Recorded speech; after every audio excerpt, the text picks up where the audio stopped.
Welcome to Season 2 of the Sales Compensation Show, where we share the latest sales performance research, insights, and solutions through in-depth discussions with industry experts. Our goal for Season 2 is to enable our listeners to make smarter decisions based on real-world data, behavioral psychology. Join us for more holistic conversations and discussion about sales compensation and sales force effectiveness that will improve the lives and careers of both current and future sales comp leaders. I'm your host, Nabeil Alazzam. Today's guest is Stephen Long, Head of Global Sales Compensation at Blue Yonder, a world-leading digital supply chain management company. Stephen is a highly accomplished sales compensation and operations executive with an impressive track record of over 25 years in the field. He brings an experienced point of view to the show and has a profound understanding of the intricate dynamics that drive sales success. Join us as we delve into the world of sales compensation both now and in the future. You're in for a great discussion and one that I thoroughly enjoyed. Stephen, welcome to the show. Thank you. It's great to be here. Absolutely. It's great to have a accomplished and veteran sales comp leader to have this discussion with. And I'm always curious because sales compensation is such a unique space, and those that come in and decide to stick through it and fight the good fight, tend to have a lot of unique and great experiences. But I'd love to find out, a bit more about how you found yourself coming into the world of sales comp. Well, I was actually a sales rep a long time ago at this point, and I always had a desire to work in headquarters somewhere, somehow. And the sales operations team at the company I was at the time had we'll call it an internal internship available to kind of spend 6 months on the sales ops team and kind of learn what they do, things of that nature. So I was interested. I took that opportunity. I ended up working for the person who was running the sales compensation part of sales operations. So that was my interim assignment, if you will. And the internship got extended another 6 months. They wanted to keep me. Then at that point, they made me an offer. I wanted to stay. I liked what I was doing. I got a lot of satisfaction out of the work. To me, I always find sales compensation kind of like a big puzzle, and I love puzzles. So that's kind of how I got into it, and I've been doing it ever since. And that was probably back in 1995, I think, that I started that. Yeah, it's kind of the final piece, and a lot of the inputs that feed into it are quite interesting to spend the entire business, right? From the go-to-market strategy at the highest of levels, from channels and the design of go-to-market all the way through to the nuance of product mapping within an organization. And so, right. It is complex, fun puzzle, and you get to be in touch with a lot of parts of the organization. I certainly agree. Yes. Yeah. So can you tell me a little bit more about your role and priorities today at Blue Yonder? Yeah, so I lead the global sales compensation function here for Blue Yonder. It's an interesting and exciting time here. There's a lot of change, a lot of go-to-market changes going on in the business. So some of that fun with puzzles I get to experience almost on a daily basis lately, which is makes the job interesting, keeps it exciting. So there's just a lot of different changes we're looking to work through right now. And obviously we're looking at making changes in the sales organization. Sales compensation is coming right along with that. So that's kind of what we're working on right now here. And so if you think about with your 25 years of experience working at these, top brands like the Blue Yonders, the McKessons and D&Bs of the world, I guess stepping back, how have these roles shaped your understanding of the importance of sales comp in terms of driving business results? I guess in different ways at different companies based on what was going on at the time and kind of the roles, responsibilities. So anything from, looking at, you have a go-to-market strategy, for example, you're going to make a go-to-market change, right? Usually a lot of people, the last thing they think about is like, now we have it all done, let's write a comp plan. And I think what I found throughout my time is that to get an effective comp plan or comp program or structure, you have to look at the total comp of the job, which goes all the way back to what is it we want this job to do? What's the job to be done by the sales role based on the change you've made, your go-to-market strategy, and the change that this particular job is going to have in the role and responsibility of it. So that's one of my big learnings throughout my time with different companies is really you have to have the compensation part at the beginning of the conversation. Not that you're going to solve it then, but they need to be involved as they start the process of building the go-to-market strategy, the customer segmentation, because there's impacts to how you want to design compensation from a total comp perspective to just the variable part. And I think it's helpful for the business while going through that process to understand what are we'll call it the unintended consequences. If I do this, what challenges would it mean for compensation for our sales teams later? And I think having them understand that in the beginning of the process and throughout the process, I think it gets you to a much better place when you're done with your go-to-market build. And because I've seen when not doing that in the past is you get to the end of your go-to-market build, and then you have tons of issues of now we can't really execute on how we want to pay people, or we want to motivate them to do, or things of that nature because we don't have the automation set up for the metrics. We can't track this, or whatever the case may be. Yeah, it's true. I feel like, in our past discussions, we touched on this in the sense of sales comp is a very important lever in changing behavior. And if you're going through a go-to-market shift, one of the parts of that shift is ultimately changing behavior of a sales team. And not having that seat at the table early enough and being a part of that strategy discussion, it certainly leaves a lot of missed opportunity to drive the optimal or ideal outcome that the business is targeting. And I think this is even more important as what we're seeing, and I'm curious to get your perspective on this, given your experience across these different organizations and the years of experience that you have, is that to us, we're seeing the go-to-market strategy shift and change happen more and more frequently. And as agility becomes more of a demand these days for large enterprises, the more that you have to constantly reshaping and rethinking your go-to-market strategy. And so I'm curious how that kind of speed and that shift is further putting the pressure on having sales comp be a part of that process. And so would love to get your input on that.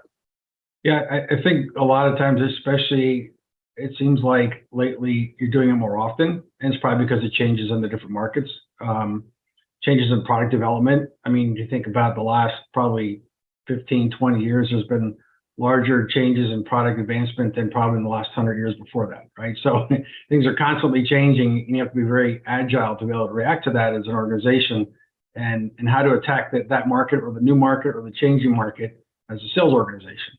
I know a lot of times it's tempting to do it fast because we want to have an impact as quickly as possible, but there's also that balance of doing it too fast, you're not gonna get the result that you want. Or the other side would be changing too often.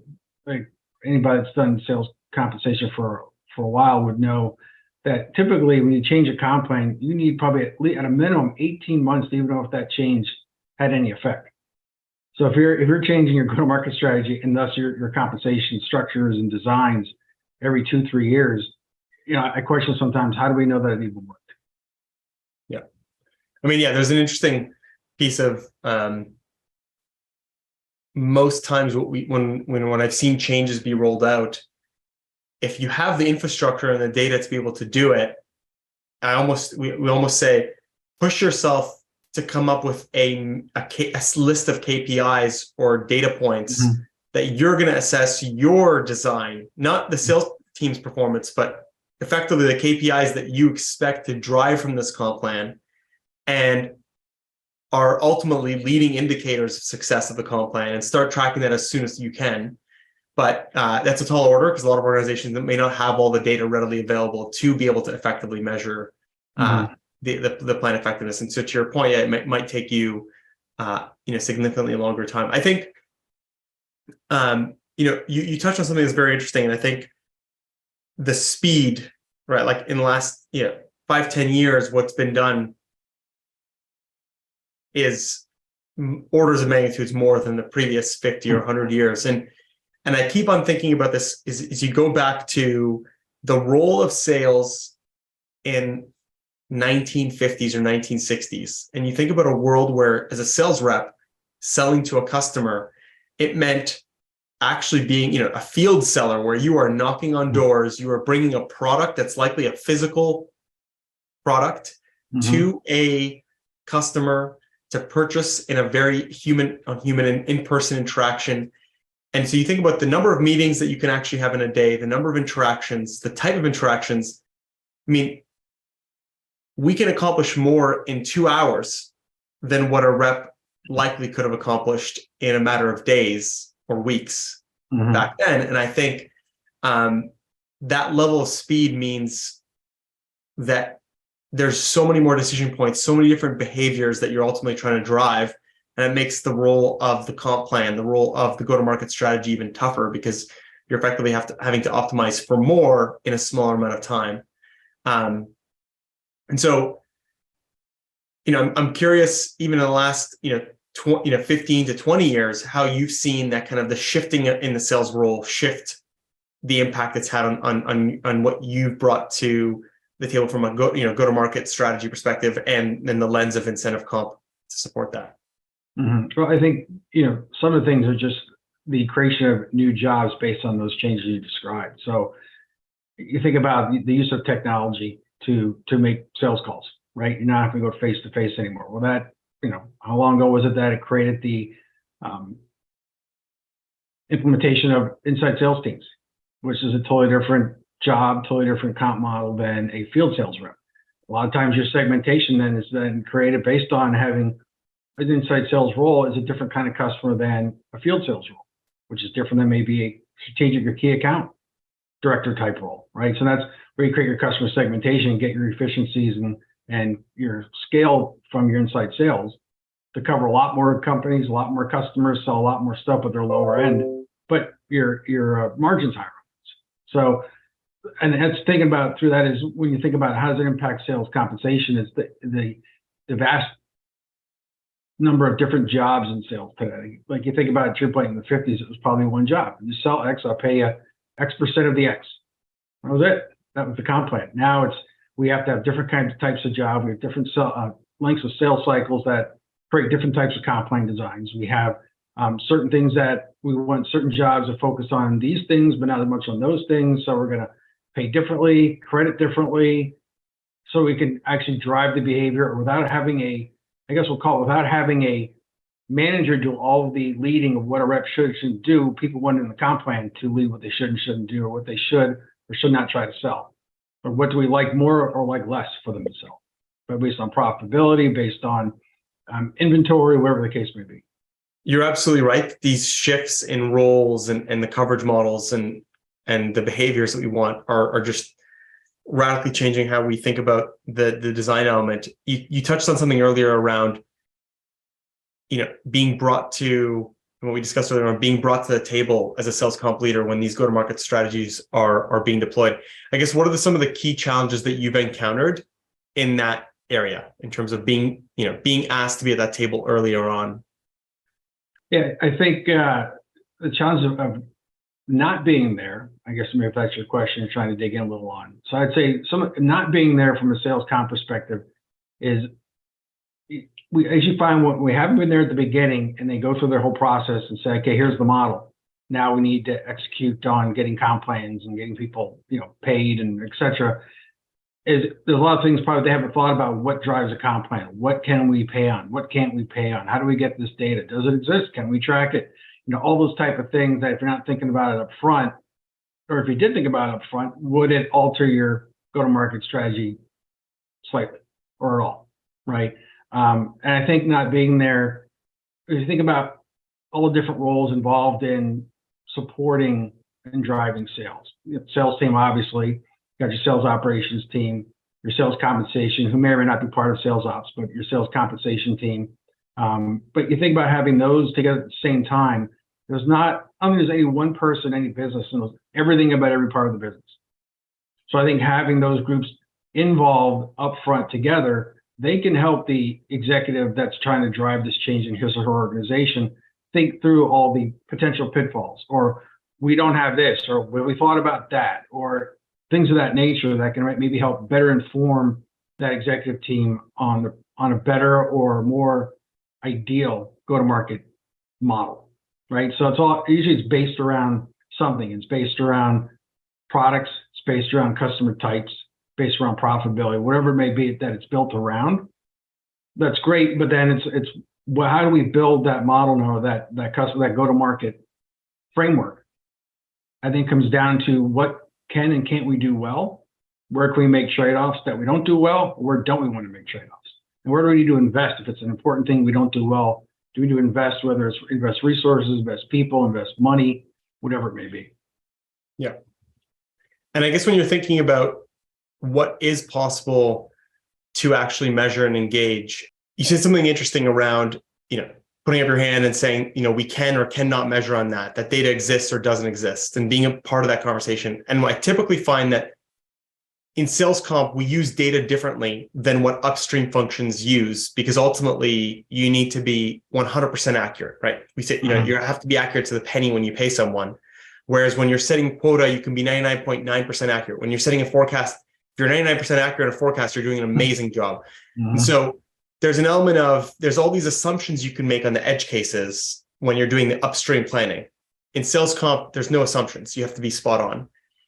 So I tend to find that in sales comp, we use a different version of the data. We're keeping version history of the data that we're using in order to pay accurately on it. And these are the types of things that upstream team members may not be aware of. And so how do you bridge that gap there? Because I think that getting everyone to understand the complexity is one of the toughest things in sales comp. And you're now having to kind of be a part of that conversation at the strategy side with people that are not necessarily aware of all the acute details to be able to get to that final outcome in sales comp.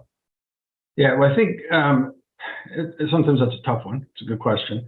But trying to help bridge that gap, sometimes I'll even use an example to just simply say, I'm trying to understand to make sure that I understand what you're trying to do. When I hear whatever the topic is, whenever I hear this, here are the 2 or 3 different things I'm thinking about. Are you meaning this way? Are you meaning this way? Or are you meaning that way? And then once we kind of go through that exercise, and they said, well, I'm thinking this way. Why? Well, because if we go this way, are we going to use this data, that data, or that data? We need one source of truth for comp data. And it should be the source of truth that they can access on a daily, weekly basis to track their own performance. And then whatever they're looking at to track their own performance should match, in my opinion, 100% to what they see in their comp statement. So we have to make sure that we're all aligned on what version of the data, because to your point, if you're selling any widgets, for example, right? There could be a scenario where, the company that makes X margin on the widget, but then we get down to a rep level, there's other costs involved in that. So the rep's going to realize why margin. The margin is not the same. So if the rep's looking at the company margin and I pay them on rep margin, they're going to complain that the comp data is wrong. So we have to make sure up front that we know what we're paying on, what version of it is, and then where all it has to be once we go live, where does it all have to be, so that finance knows what we're paying on, we know what we need to pay on in sales comp, the rep knows what they're going to get paid on, and it just reduces the noise greatly once you go live. Yeah, no, 100%. Yeah, but it is a tough problem because, again, that disconnect between the upstream and downstream, but I feel like it's always worthwhile to spend the time there, because the last thing that you want is to get to the planned deployment and then realize that there's a gap. And to your point, it could either be something where it's now you have 2 sources of truth and you have disruption and noise from the sales team, or I've seen the in the worst case, you just can't even deploy a plan because you can't accurately measure and pay on it, and then that would be kind of starting from scratch and delaying everything. Yeah, and a good example of that too that happened to me at one point. The quota setting process was in sales ops, and obviously I had the sales compensation, and our 2 groups not being involved from the beginning. When you got to the end, it went to execute. They went and did their thing on quotas. I went and did my thing on building the tracking and the ICM solution. But both of our visions of what we were building quotas and tracking for were different. So when it came down to go live, the quotas weren't built the same way the tracking was built. We had to redo it all, which caused a delay. Yeah, exactly. Yeah, and I think and the sensitivity of getting that right is so important. That So I guess from a perspective of when you're at that the early stage of this process, and you want to ensure that the strategies are aligned with the business outcome that you're striving to ultimately the business is striving to achieve or striving to achieve. What are the things that you're pushing back on, or at least bringing to light in terms of incentive design principles, or ultimately, I want to say more the motivational elements of what incentives could do with regards to the desired outcome from the strategy perspective. Mm-hmm.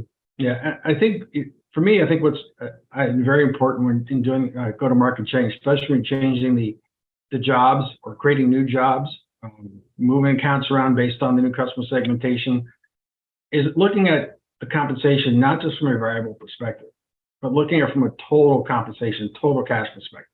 And that includes, are we, based on this new job and new responsibility, are we competitive in the market? Are we within the range? Where do we want to be in the market? 50th percentile, 60th, 75th, where do we want to be? I think that not just the total comp, then it's what's the mix of that total comp? Like I've seen a number of times where the thinking was, okay, we're going to change jobs, change the job description, change the comp plan, but we're not going to do anything with salary or what their commission targets are worth. Yeah. But if you look at what the job is, because if you're looking at a job that was traditionally we'll call it like a middle market type job, field rep, and now you're creating a new job that is a strategic account manager. We have to look at things like what's the selling cycle of the job? Is it the same as what it was before? Are the selling cycles longer? Is it a more technological sale than they were doing previously? Is it a harder sale? Is it a more complex customer? Things are going to take longer for a rep to get a close. Do you want them to build? Do you want them to cultivate and build the entire relationship, or just focus on churn and burn, getting sales in? Because if you want more of a strategic account type rep, you might be able to think about a mix that's weighted more towards salary than variable. So they're thinking longer term. They're thinking about relationship building. They're not worried about being able to pay their bills if they don't make a sale this month. So I think it's critical you have to look at the entire package of compensation, and that's where in other companies where I didn't own total and compensation for sales jobs, we would bring in our HR total rewards partners to make sure they're involved and they hear, so they can help with, while we're going through all the other work, they're starting to gather, get job descriptions put together, market pricing done, what's the right mix for the job, things of that nature. Yeah, 100%. I think they go hand in hand ultimately. Like if I think about the premise behind variable pay or pay for performance, you want to pay for performance and you want to pay at a competitive level. And if you're at the core, if your on-target earnings or pay mix is off to competitive benchmarks, you're going to have a problem even before you get to the design of an incentive plan and the mechanics of it. But it's interesting because you've had both roles, or both, you've kind of engaged and worked in both types of scenarios where you own the entirety of both the level setting of comp and the actual mechanics of the incentive plan and the design of the incentive plan versus having it separate. Do you have a preference for one or the other? Or what are the things that you think are important to consider when you own both versus not? Yeah, I personally, I prefer to have all of it. And the reason that I do is I find, and this isn't a shot in my past partners, but a lot of them will admit though, after a while, that sales is a very unique animal. It's not like you're going out and trying to build a salary range and company bonus percentage for accountants. Accountants are an accountant, right? But there are so many different myriad of sales jobs. You have to really understand sales to understand what kind of job am I matching this to in the market? How close of a match is it? Because if you don't really understand sales jobs in general, you're not going to be able to match jobs. You're going to use what somebody wrote up, look at what somebody typed into the Radford survey, and okay, I guess that's a good match, right? But I think you really have to know sales jobs, and is a really good match, or do we have to discount or increase the weighting on a particular job or matching to it to make sure you get a good competitive pay scale for that particular job? Yeah, I mean I would tend to agree, and I think there's also another element of, you think about it as a sales comp team, the sales team is your customer. And one of the things that you typically find is you're onboarding new reps that you're hiring in, you're onboarding them onto the comp plan. It's a great time to get feedback and kind of get an assessment of, are they familiar with this structure? Is this, kind of what they're used to? Even subtle cues are great kind of inputs into the overall process. And if you own both, you end up having a much better lens, even from that perspective, as kind of the end owner of the entirety of the process for that customer, the stakeholder, which is the sales team. And so, yeah, I would agree. So, you've touched on a few different examples, and back to the conversation around the sales comp team being a critical part of go-to-market strategy shifts and alignment. You touched on a few examples throughout this conversation, but I guess, can you maybe share an example where being at that table as a part of a big go-to-market shift really had a massive impact to the outcome? Yeah, so I went through a few of these, but one in particular that comes to mind is it was a division. It's just one sales team in a business, not the entire. Like, we had more than one sales team in the business, put it that way. So one of the sales teams, they hadn't hit their number in like 5 years. So a new president came in and wanted to look at it differently, and there's got to be a better way, right, than what we're doing right now. So we went through the process of go-to-market change, build a new strategy and a change to it. And it was everything from starting off with where does that leader think the opportunities were? How are we going to change the trend and momentum of this business?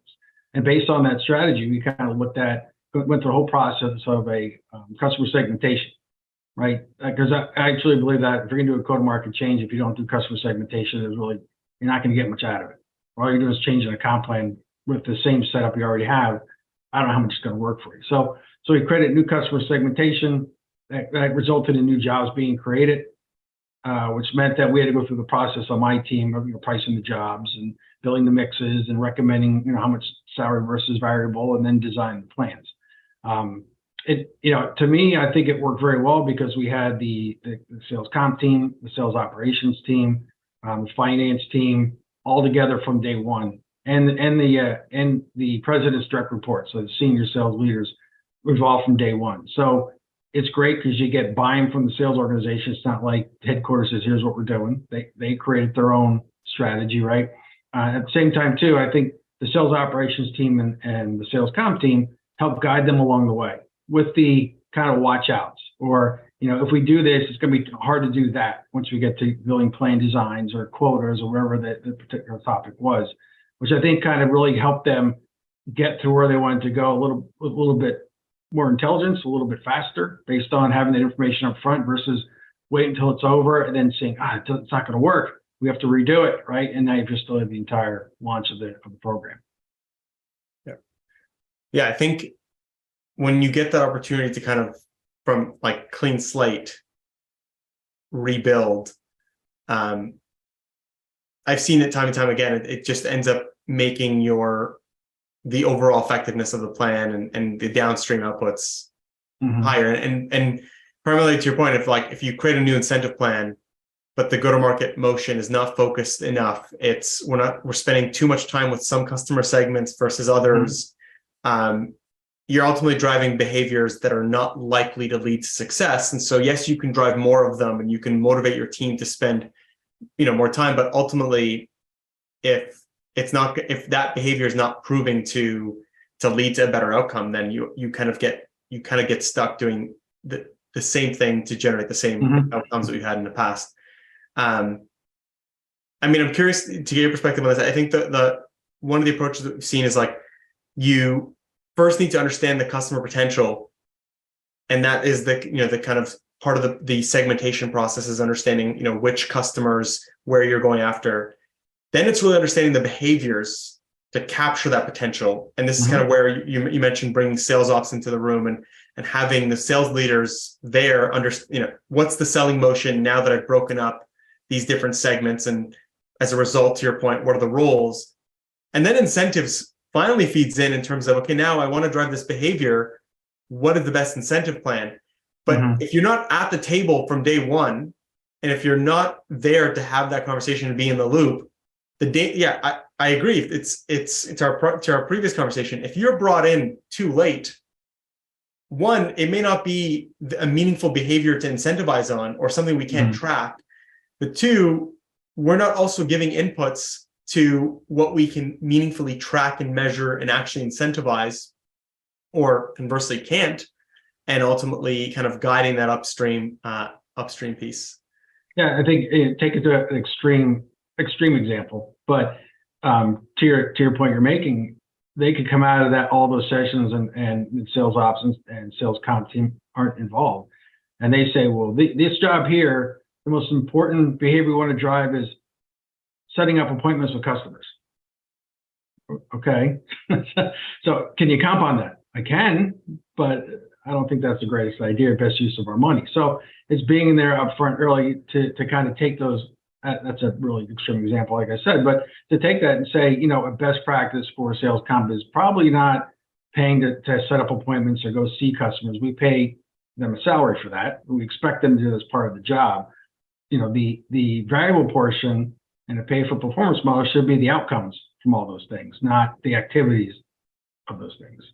So that's just why I look at it and say we're being in from the beginning helps all these teams that support the sales organization to make them more successful, to make the launch of their go-to-market more successful. Because not that I don't make it sound like that, we're there to always tell them why we shouldn't do this or can't do that.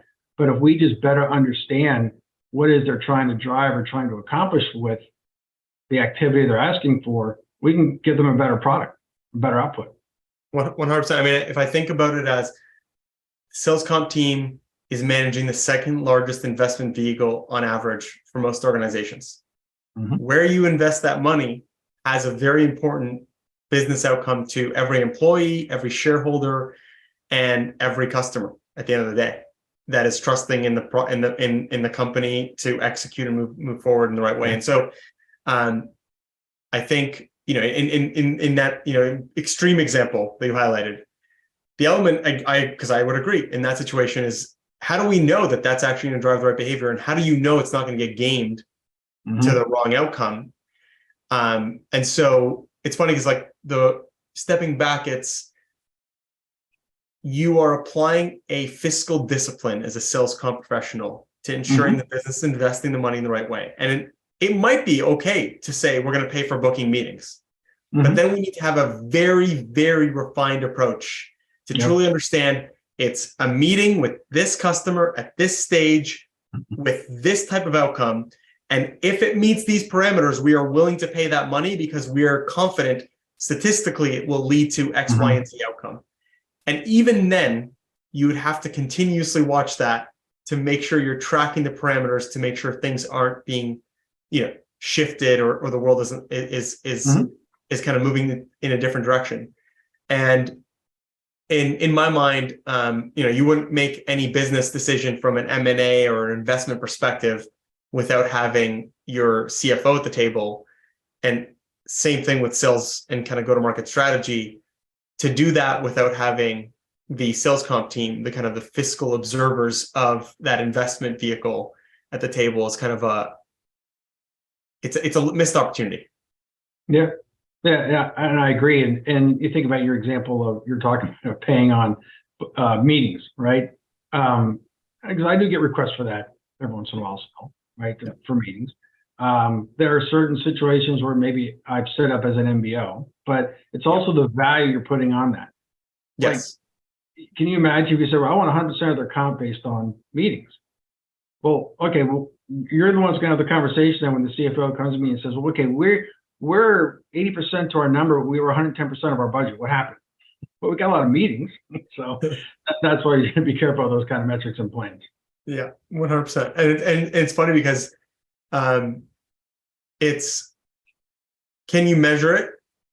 Two, can you tie it to an outcome for the business? Right. And I think that part is if you can accomplish those two things in an activity-based incentive structure, you have to be confident that you can actually tie to that tie to the outcome is dynamic, right? And in our example of, okay, we're confident that a meeting with a customer of this type at this stage with this profile and role is going to lead to a higher outcome. Maybe that's today when only 20% of sellers are going after that type of profile. But when I have every seller on that team now honing in on like booking those meetings because they get paid for just the meeting, I better be able to adjust and dynamically switch the definition of what good looks like in a way where it's not disruptive to the sales force. And I think you mentioned this. So this is something that you talked about earlier. Is you don't want to be changing comp plans too frequently. It's a very disruptive thing to the sales team.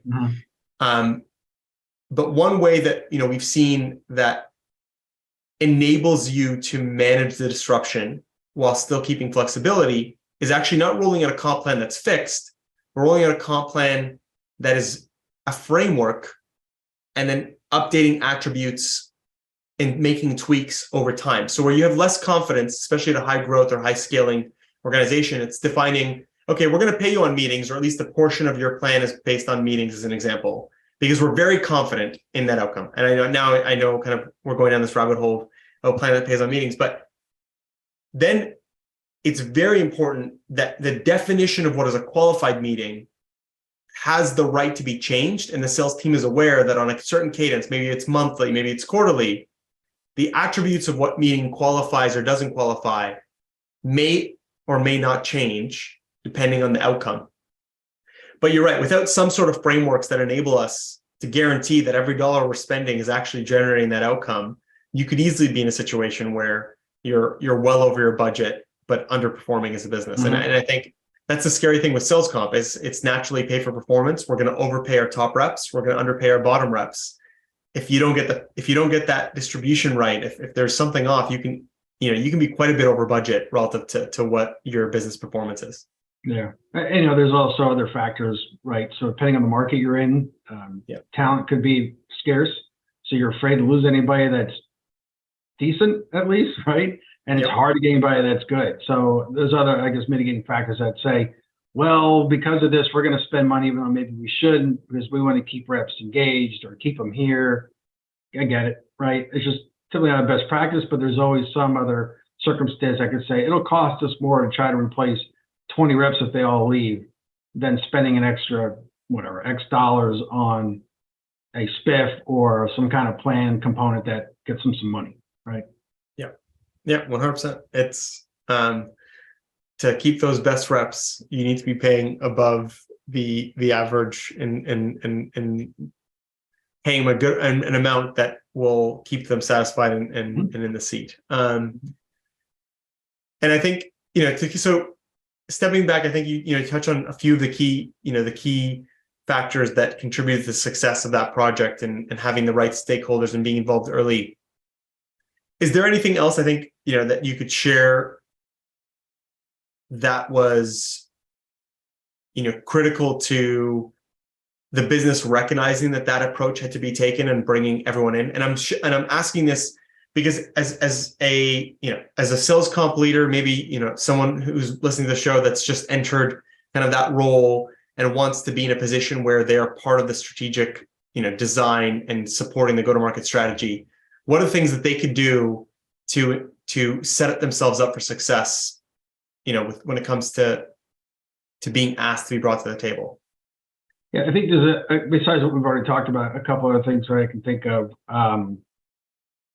Socialization and communication. So when you're at a certain point that you have your go-to-market set up, I think before that even happens, there should be communication by probably the senior most leader that's in the organization of giving the Salesforce updates as to what we're doing, why we're doing, tentative timelines for it, when they'll hear the next step. Just keep bringing them along the way instead of here it is, here's what we're doing, here's your new plan, good luck, right? It's a shock to the system. People worry about what does it mean for my job? Am I going to be here long term? So I think just the socialization of it along the way is great. I think it's very important. Another one I'd probably say is we talked about a little bit, like trying to do it too quickly. Like if it's already September and you haven't started, then I wouldn't plan on going live with it your next calendar year, right? So I think if you think about a go-to-market strategy, hopefully if you do it well, would be in place for 4, 5, 6 years if you do it well. So take more than 3 weeks to build a program and a strategy that you want to last 5 years to get you hopefully 5 years of growth, right?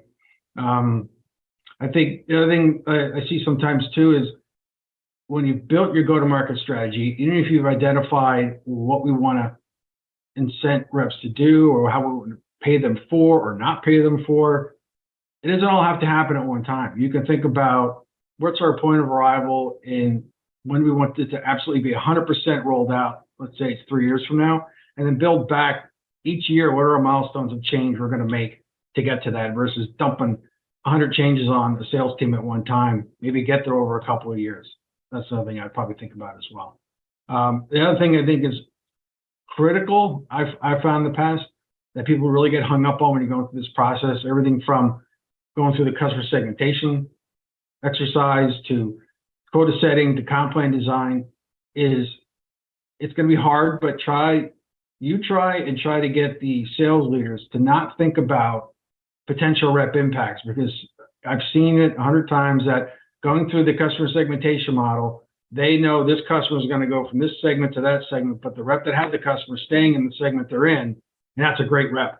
Oh, we can't separate that rep from that customer. But there's going to be circumstances where, for the customer reason, you don't want to separate the two, but try to ignore rep impacts and going through that process. You want to look at them and think about them before you roll it out to make sure we have an explanation. We have a financial solution for that person, whatever the case may be. But if you let that get in your way, trying to build your customer segmentation or even your plan designs, you're only going to be half done, right? So be half baked, if you will. I've seen it too many times where you're the guidance of keep the person out of the strategy and design, kind of let be ignored, all to have the rep leave a month after deployment of strategy. And I thought your point on proactively communicating, 100%, that there's a lot of complexity in the end-to-end process of go-to-market strategy, and to make sure everyone's in the loop and the complexity of the project that needs to be done, I think for sure. And then to layer on that, the kind of the North Star of where you want to go, that 3-year, 4-year plan.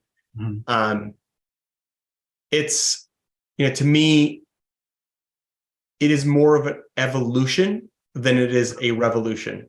It's to try to take a complete. There are times where it makes sense. You just need to change the culture of the sales organization. You need to do a radical shift. Okay, we need to rip the Band-Aid off and completely do a redeployment. But the ideal state is that we know where we want to go, and you are doing it in bite-sized chunks to take the sales team on a story, to walk them through a narrative of where we're going and the things that we're going to do to get there. And I think the more and more you can get that sales team to buy into the narrative and understand, and it becomes communicated not just a part of sales comp, but as a part of sales kickoff and part of training and product, whether it's product training or if it's actually like sales training and sales methodology, and weave that in, the more buy-in we get by the time we have to do those bigger changes. And so I think it's spot on. To try to think that you could do it all at once there is a time and place, but in most cases, you want more the evolutionary approach where, you can roll something out, doesn't work, you can course correct, but we're all, we know where we're going to in that long. And I think that's a key point of why the sales comp, sales operations teams need to be in from the beginning, day one, because they're going to be able to help the business understand, is this we can do it all at one time? We can't do it all at one time. We need a point of arrival, and we need a multi-year process to get there, because they can come out with the greatest plan in the world and they come and say, here it is, but if we can't track these things, we don't have the information for that, we don't have the budget for this, so we can't do some of it, it just blows the whole plan up. So it's kind of like having them in from the beginning helps the business understand what's realistic. And if we really wanted to do it all in one fell swoop, what do you guys need? One may be I need more time, right? One may be I need money. One may be I need more people. We need whatever the case may be. I think the business has to know that, so that when they come out of this and roll it out to their sales team, they're confident that what we say we're going to do, we can do it. When we say it's going to be done, it will be done. Yeah, 100%. And you need to instill that confidence, because it's such a critical function within the organization. You need to have that out for sure. And so, just, broadly stepping back and kind of thinking about,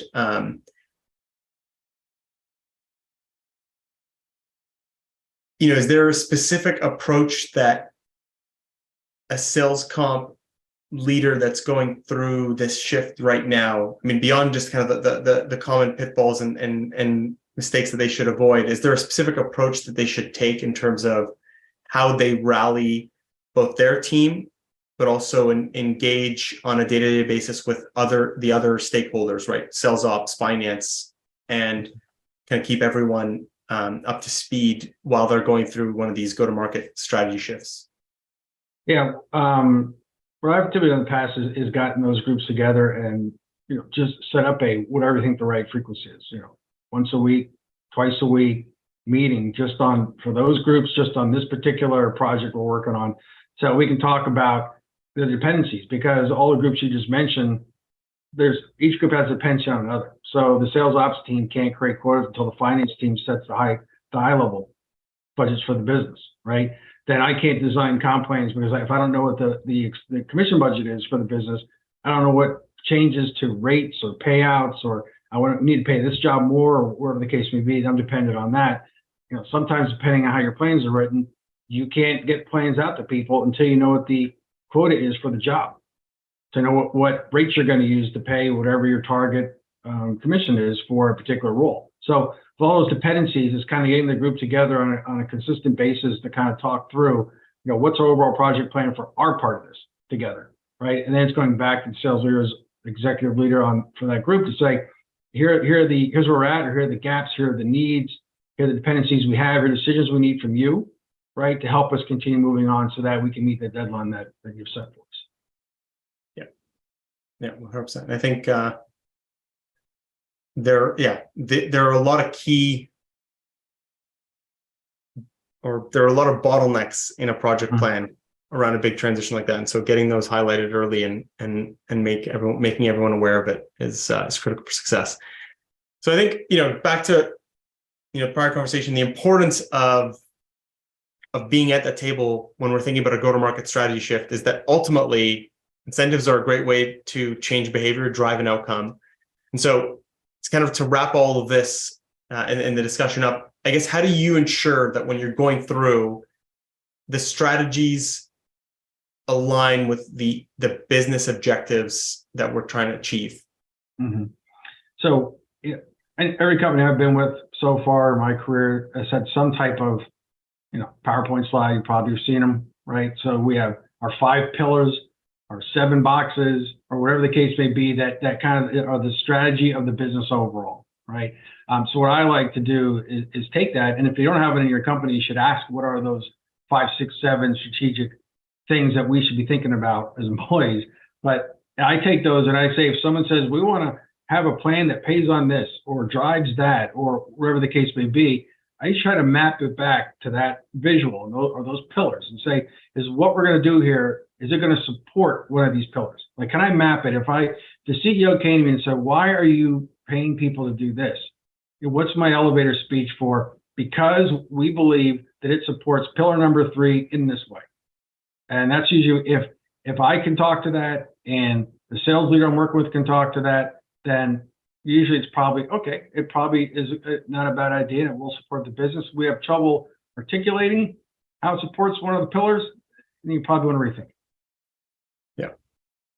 Yeah, 100%. If you, this goes back to, can you describe the comp plan on a paper napkin? But at the end of the day, it's, can you define how it's going to impact business objectives? And if you can't quickly and easily define it, then it's likely there's a gap or something that needs to be reassessed.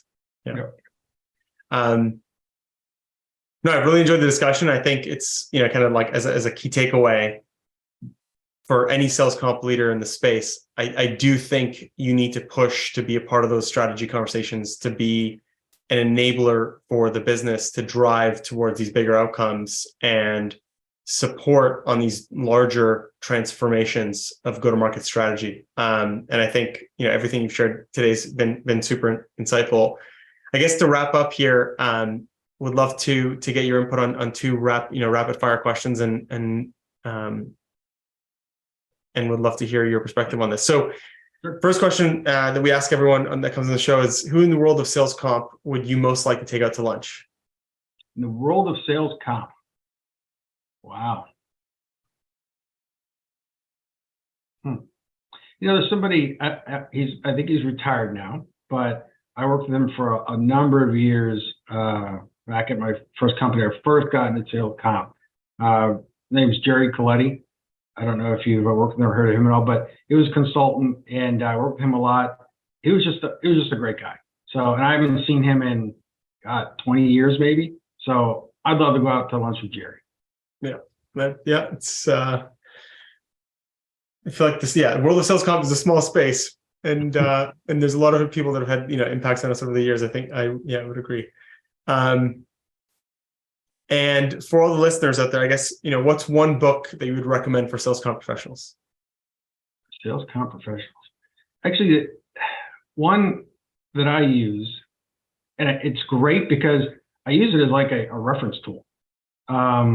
It's the Sales Compensation Fundamentals, I think it's called. It was written by a combination of, I probably miss some of the names, but I think it was written by a combination of Scott Sands, who used to be the principal at Aon, Sales Effectiveness. Jerry Coletti was involved in it. I believe Mary Fisk was involved in it. And I think there was one more person, but I can't remember who the fourth person was. The other, I have it behind me here, but I can't think of the name off the top of my head. But Dave Uccelli from the AGI Group, he has one that's kind of very similar to the one I talked about Scott Sands and Jerry wrote. Very similar, but the two combined, it's like if you're thinking of something, you're like, I need an idea of how I can build a plan to do X. It's like a great reference. So you just go, maybe they have it online now, I don't know, but I still have the books. But I just page through it. You look in the back of the index, find anything you're looking for, and they get a couple ideas on how to build something or what a best practice is. And when I first kind of got started in sales compensation, I didn't know obviously as much as I know today. I would use those two books to really kind of help me think about what is the best practice for this. I guess you can Google it now, but if you want a book, those are good books. Yeah. No, I feel like even Googling is, I do find the books sometimes are just a very quick, easy reference, especially as you get comfortable with where they are, where in the book to reference. And no, thank you for joining the show. And I think I found the discussion very insightful and hope that the listeners do as well. But, again, it's always great to connect with sales comp professionals that have had the tenure that you've had and kind of had to, seen the even the role and the tools and technology that we use shift drastically in that time. And I appreciate you taking the time to do this today. Yeah, I appreciate you having me. Thank you. I enjoyed it. Well, thank you, Steve. The Sales Compensation Show is brought to you by Forma.ai, the first sales compensation platform designed around the agile methodology of comp ops. To learn more about how Forma.ai can help design, execute, and optimize your sales comp strategy, visit Forma.ai. Find us by searching for Sales Compensation on Apple Podcasts, Spotify, Google, or anywhere else podcasts are found. And make sure to click subscribe so you don't miss our next episode. On behalf of the team here at Forma.ai, thanks for listening.